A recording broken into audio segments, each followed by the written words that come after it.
Yeah. I wonder why that is. I don't know. You think my face is just more used to the cold because it's always out there?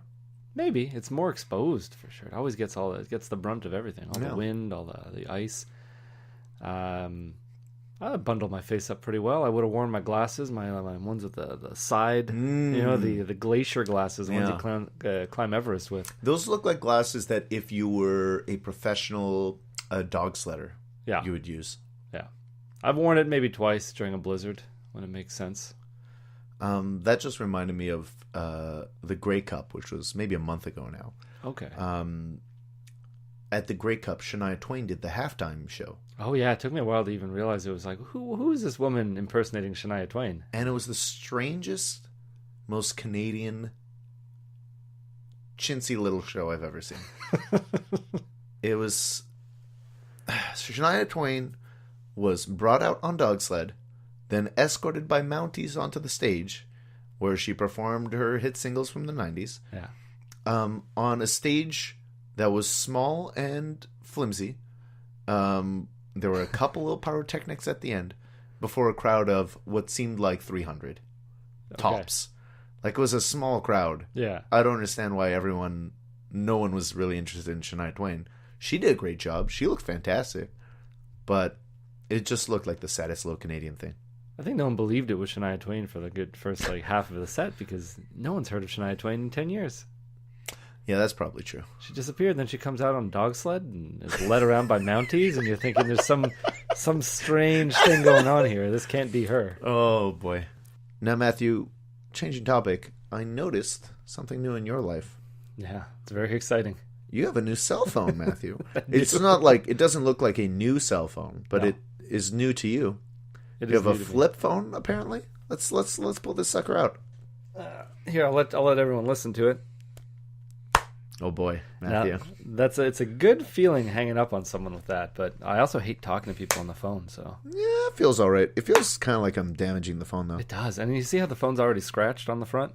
It's because I keep it in my pocket, and there's always a bunch of nails in my pocket. Why do you always have a bunch of nails in your pocket? I just don't know what to do with it. At least you know it's durable, right? Yeah. I guess so. It is the worst phone I've ever seen and used. You can kind of swing it open and close, but I almost threw it across the room in doing so. You know how much that phone goes for? It's like $150. Really? Yeah. This piece of junk? It looks like a child's play phone. It looks like something you'd get with a not an imaginary, but one of those toy little oven sets. And then you got a little oven, you got a little tool set, and you got a little home phone set. This is one of those phones. It's also made for senior citizens, I'm sure, because the buttons are gigantic. Numbers, every display thing on it is huge. Yeah. So it's very clear what's what. I don't know, man. You at least got a camera and stuff on it. Yeah, I hate it because I like my old phone. It was a slide phone. I didn't feel that out of touch with the world with that, at least. With this one, I can't even put an apostrophe in. No. Without going through a great deal of work, I have to press like 2 other buttons and push a few buttons down to get to it. Sounds like you're not going to be conjugating anything. Or not conjugating. What's the word of a word that has an apostrophe? I don't know. Well, you're not going to be shortening anything. I forget the word off the top of my head. Yeah, You got a camera, though. You got a clock, an FM radio tuner. Yeah, that's some pretty nice stuff. I've been looking on eBay to get my old phone back. And if anybody out there knows where I can get a Samsung Evergreen. Oh, boy. That's the phone. Evergreen? An Evergreen. That's a weird name for a phone. Beautiful little slider phone. I want that.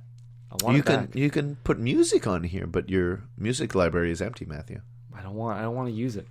So I don't have very many numbers in there either because I was transferring some phone numbers from my other phone, and there are hundreds of phone numbers, Sebastian. And I suppose you have to 400. Oh boy! And it's like almost as many Facebook friends. You know, when you have Facebook friends, but you don't talk to any of them. But now if you have their numbers, it feels like maybe you accidentally pocket dial a few of them.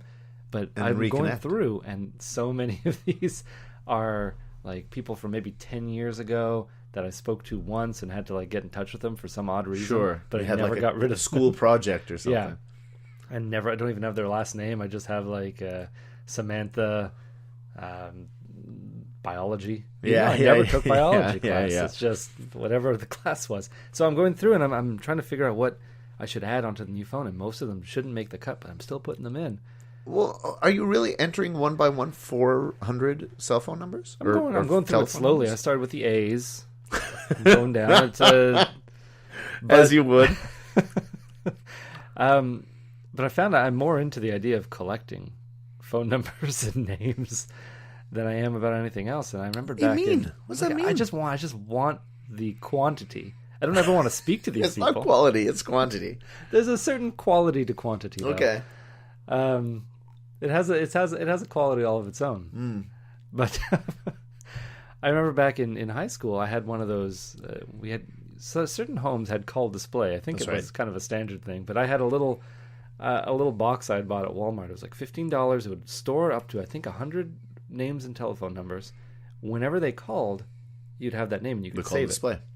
Yeah, it was a little extra box, and I remember going to people's houses. Sometimes it'd be near someone's place, and I'd be like, "Oh, I really have to use the washroom," and they'd let me into their home. But little did they know, I'm not using the washroom. I'm sneaking off, finding their home phone, maybe going to the kitchen, maybe the parents' bedroom, and I'm dialing my own number. Just so you have their phone number. Yeah, now I have their number. Now, I've got a couple questions, Matthew.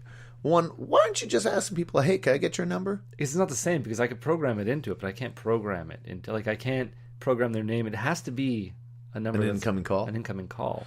Now, Matthew, I do know you also had like a little black book. Like you had a book with everyone's name and phone number written in. Yeah. But more importantly, Matthew, I don't know if the statute of limitations is up on this. You stole the high school directory. Yeah. You had everyone's name and phone number and some students' parents' work phone numbers. Oh, I had everything. I had their parents' names. I had their addresses. All the addresses. I had their Medicare card numbers. Oh boy! It was like pretty much all the information you would have at the top of your report card. Okay. So it's a lot. Is your Medicare card number on your report card? Well, these ones were. I imagine the school just need to have that in case someone got in any serious injury or anything like that. Yeah, it was very beautifully organized by a friend's mother actually, and I only started hanging out with her a little more like in school after I had stolen it, and so I always felt bad about it, but I never admitted to it.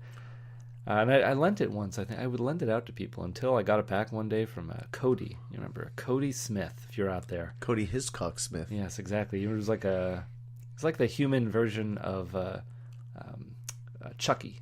Okay, all right. That's how I always remembered him. But I got it back once from him, and I was missing the L page. Oh, so a very bunch important of the L's, page. Yeah, and so to this day, I cannot contact the L's family. You know, presumably, very few people still live in the same place, Matthew. This is over a decade old. Yeah, I know. I'd like to think that that at least their parents still live there. And I had also gotten around that same time a phone, like this purple and green phone that was solely designed to make prank phone calls. Yes, I recall this phone. It would just change the pitch of your voice. Yeah, you'd either get a really high voice or like a very menacing low voice. Yeah. And one thing we didn't mention is that directory had all the teachers' phone numbers on it as well. That was a bonus extra, yeah. Now, Matthew, what kind of prank calls did you make? Because I feel like you filled up my voicemail inbox one time with prank calls with different voices. Yeah, but I think when I called you always knew it was me. Yeah. Like I never tried to hide the fact that it was me. And so you filling up my voicemail box was really the prank. Yeah, it's just like I hope he gets some real important calls that he just can't get a message for now because I've left him, 50 different kinds of shrimp. Yeah. But no, I don't know. They would never be with any like malintent. I don't think. Sure. It would just be conversations, but with a deeper voice. Yes. So the person on the other end is a little off put by it, but then that person is not saying anything really that bad. Mm-hmm. So I think it's even worse that way because you don't know what's going on. How you been? Is your dog doing well? I know your dog had to go to the vet. Yeah. Even that sounds a little menacing. But, no, they were always good. Sometimes they get into weird places, but I could always hang up. That's true. Just abort. Yeah. And that's really the last time I ever spoke on the phone. Matthew, maybe you're one of these people who shouldn't have a phone. Maybe you should just use payphones. Maybe. or like only call people through the operator. I tell you, if I can't get my hands on a Samsung Evergreen, I'm going to be that person real soon.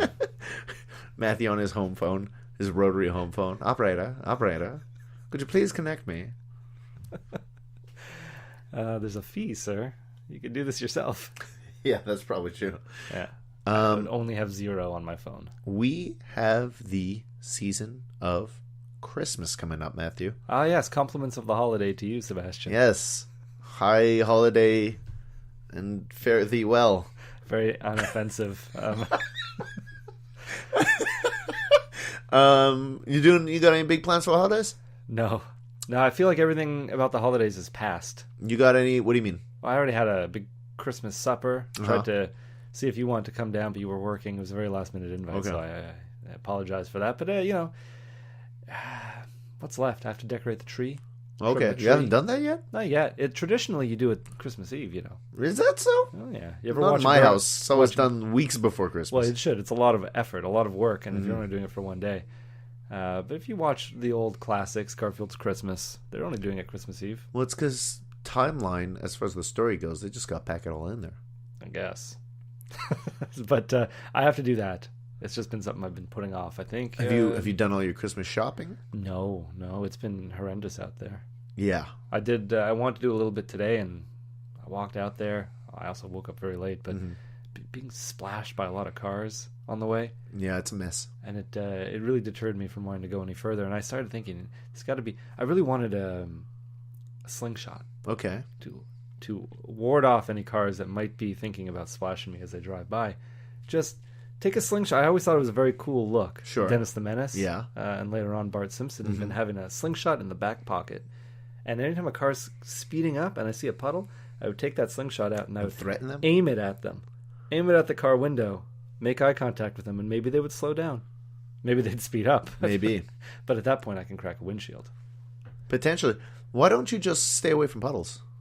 Or you see a puddle to your right while you're walking down the street and you just go further in on the sidewalk so you'd avoid a splash. Well, some of these splashes are unavoidable. Some of them are just, there's no place to go. You're going to get it unless you threaten the driver. Matthew, I think we fundamentally disagree on this. I don't know how talk of Christmas led to threatening strangers. People are at their worst around this time. That's kind of true. I mean, I went to a mall just yesterday looking to maybe buy a pair of pants. Maybe. And it was too busy. I couldn't handle it. I just left. Yeah. No pants for me. No. Wearing shorts still. Yeah. Middle of winter. I don't know. There's got to be better times to go. I mean, you went on a Sunday. No, what day did you go? I don't even know what day we are today. Wednesday, clearly. It was on the Tuesday. Okay. And it was just too busy. Mind you, it was a little late. It was like after 5 o'clock, so I'm assuming people are out shopping after work or whatever. I got to go early. Go around like 11. Feel like no one's probably buying pants at 11 in the morning. Oh, okay. All right, Matthew, let's get to this burger. This conversation is winding around here. So let's talk about what we came here to talk about. Quick burger. That's right. Matthew, when you sunk your teeth into that little burgie, what did you think? Oh, I don't know if I clarified before. I was complaining about their use of burgie. Yeah. I believe burgie is the person who eats the burger. Yeah. So, starting off on the wrong foot, quick burger. Yeah. And you don't want to go into this place and order a burger. It feels like a fake burger place. It feels like the kind of burger place you'd see in a movie. It feels like a good burger type of place. Yeah, this place feels like a front. Yeah. I'm pretty sure it's got to be, right? From the 5 years it took to open. There were like 6 employees back there. To all the employees, to the extravagant fountain. They must be laundering money and be like, how can we spend more money? Let's make a stupid big fountain. Yeah. It'll cost a couple thousand. We'll say it cost 10,000. Yeah, exactly. It's crazy. Anyway. How is that a business cost? Anyway. All right. The people see the fountain once they come inside. They know this place is luxurious. Yeah. The burger itself was not bad, but it was just the fact that it took 10 minutes seems crazy to me because it seems like the kind of burger to just be ready. Mm-hmm. Like the patty would take no time to cook, Mm-hmm. and everything else. There were sweet pickles on it, Mm-hmm. little